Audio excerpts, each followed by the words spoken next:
It was Ned's honor that led him to make all of the mistakes that resulted in his downfall. With the announcement of a Jon Snow spinoff in early production, Game of Thrones fans will get the opportunity to see at least one of their favorite characters back in action. However, fans will never again get to see Ned Stark as the great character he was in the first season of this epic series. Ned Stark was a man of honor and dignity, always fighting and bargaining for what he thought was the most respectful way. However, it was Ned's honor that led him to make all of the mistakes that resulted in his downfall. Hey guys, welcome to my channel. Please don't forget to like and subscribe and also click on the notification bell to remain updated. Here are some reasons for Ned's downfall. Number 1. Not telling Robert Baratheon the truth about his children. Not telling King Robert the truth about his children was one of the biggest mistakes Ned Stark made. While he discovered it at an inopportune moment, he still could have brought it up, even when Robert found himself on his deathbed after being mauled by a boar. King Robert was not yet dead when Ned had the chance to speak to him. Instead, he let the king write a letter leaving Ned in charge, and allowed him to die without knowing the truth. While this seems like mercy to his old friend, dismissing this letter was as easy as Cersei ripping it up. Had the king known his supposed children weren't his own, he might have acted in a way that would have further solidified Ned as the hand of the king. Bringing his daughters to King's Landing. Arya and Sansa Stark in Game of Thrones. While it was impossible for Ned to refuse King Robert's offer to be anointed hand of the king, his daughters could have stayed behind in Winterfell. Though Sansa was betrothed to Prince Joffrey, she was not yet of age and therefore could have stayed at home. Though Ned chose to follow traditions and what was expected of him, there was no denying the capital was a dangerous place. Both of his daughters had quite interesting storylines, and have the potential to be intriguing characters in the Jon Snow spin-off, but they may have endured less suffering had they remained in the north. Their fate may have still been dark at Winterfell, but they wouldn't have had to face Cersei's ruthlessness. Ned Stark was loyal to King Robert, but he didn't seem to fully grasp the power of his position as Hand of the King. While he did not have the power to overrule the king's demands, he could have persuaded his old friend to put people on the council who were trustworthy.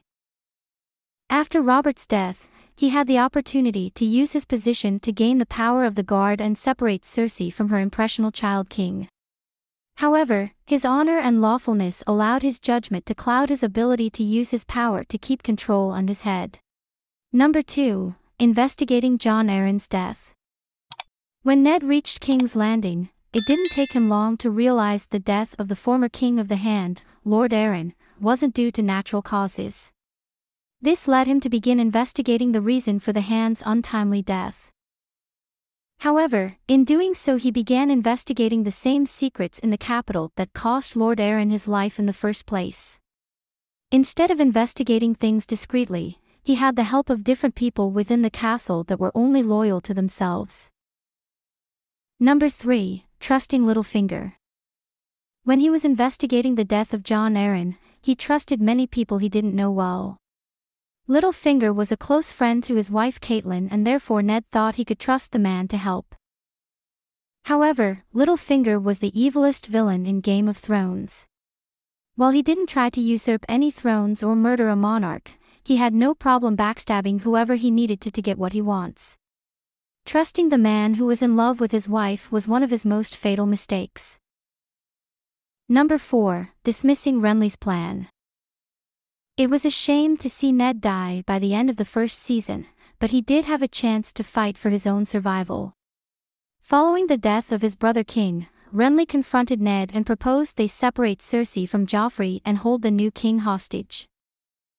While it wasn't the most honorable thing, capturing the bastard-born king would have ensured Ned's survival. However, his belief that Stannis Baratheon was the one true king and trusting the wrong people inevitably led to Ned's capture. Had he worked with Renly when Robert died, he may have survived. Number 5. Confronting Joffrey. Not many people got to experience Joffrey firsthand, but Ned had spent enough time with the young heir to know he was vile and selfish. Yet he somehow thought that Robert's dying command would stop the boy from taking control of King's Landing. One of the best episodes in Game of Thrones is the final episode in Season 1. When Ned Stark died, it turned the tables on the original plot and let fans know to expect the unexpected. When he confronted Joffrey and Cersei in the throne room, he left himself vulnerable to the mercy of S twisted new monarch. Number 6. Not going back to Winterfell when he had the chance. When Ned refused to plot to kill Daenerys Targaryen, he resigned as Hand of the King and planned on leaving the capital. However, Robert told him to stay on and never defy his choices again. It may have been foolish to refuse the king and ride back home. But when Robert died and Ned chose to support Stannis Baratheon's claim to the throne, he should have escaped to the safety of the north instead of confronting all of his enemies in their own place of power. Had he taken the couple of chances he had to return home, he may have played a more intricate role in the wars to follow. Thanks for watching. Please don't forget to like this video and drop comments. And most importantly, don't forget to subscribe and hit the notification bell so you don't miss anything.